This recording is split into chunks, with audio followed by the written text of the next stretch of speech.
From the moment we are born, we are drawn to animals. Like us, they embody the wonder of experience of life on Earth. We need only to look to children to see that it is in our very nature to be kind to animals. As a society, we cherish our pets and abhor cruelty. When we watch animals express joy, we share their joy. And when they feel pain, we wince at their suffering. By and large, we are compassionate people. Yet all around us, hidden from our view, is an animal welfare disaster of a magnitude this planet has never known. Most animals raised into human care today, millions upon millions, are living lives of abject misery in factory farms.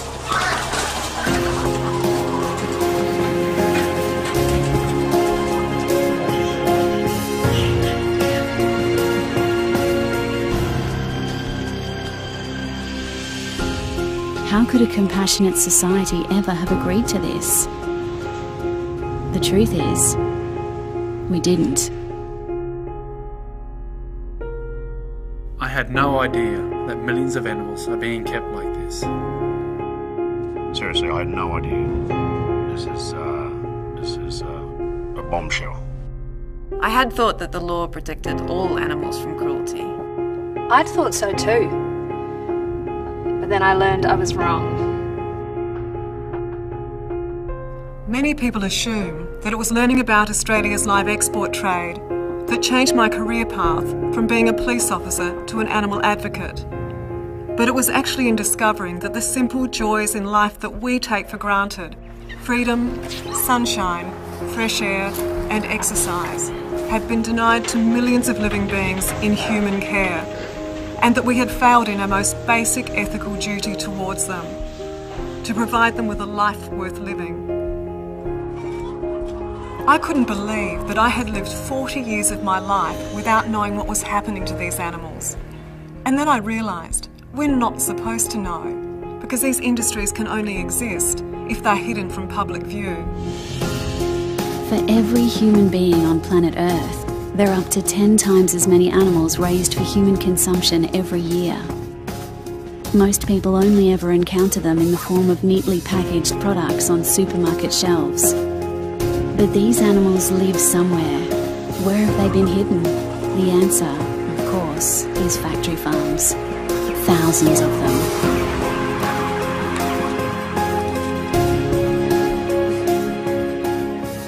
These are highly intelligent creatures who feel pain and who will respond to kindness and affection if given the chance. These animals are no different to our pets at home. I can't believe in this day and age millions of hens are still confined to cages with no quality of life whatsoever. I was shocked to learn that it's legal to keep mother pigs practically immobilised in factory farms. They can't even turn around. It's like waking up each day just to suffer. And then the first time that they ever get to see the outside world, the world that they were meant to live in, is the last day of their lives as they're trucked off to slaughter.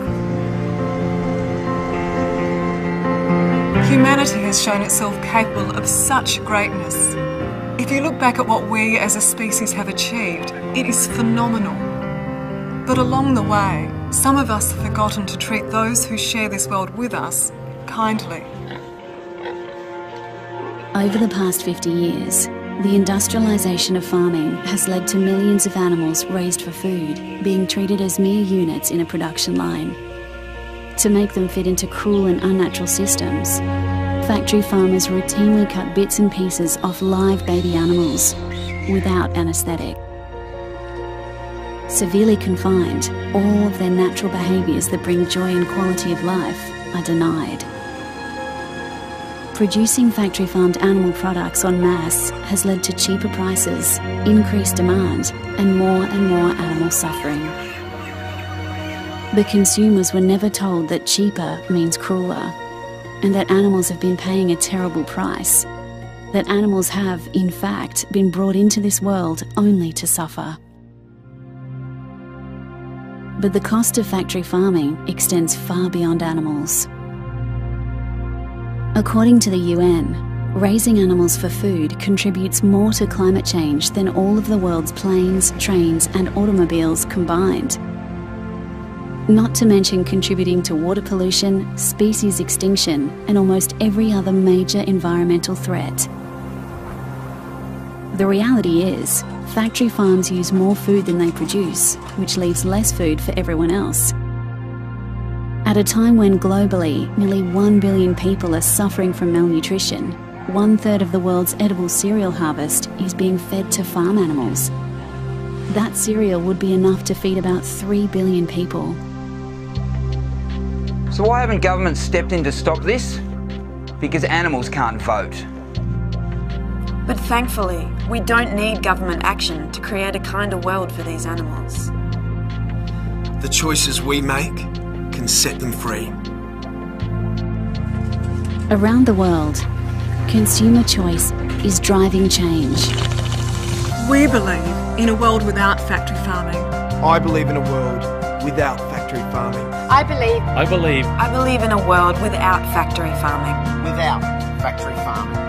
I believe in a world without factory farming. So how can we make it possible? Factory farming is the only way to meet the current demand for these products, a demand that would never have existed had we known how these animals were being treated. Now that their secret is out, we have the chance to change that demand to one that will ensure a kinder world for these animals. It's as simple as refusing to buy factory farm products and making kinder choices. So, here's how we're going to make it possible. I'm refusing to buy factory farmed products. I'm making it possible by eating less meat. I'm choosing to be meat-free. Head to makeitpossible.com to make your personal pledge. While you're there, get the action pack.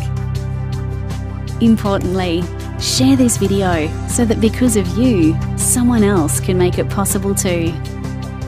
Or donate and reach thousands by helping to get the Make It Possible TV ad to the masses.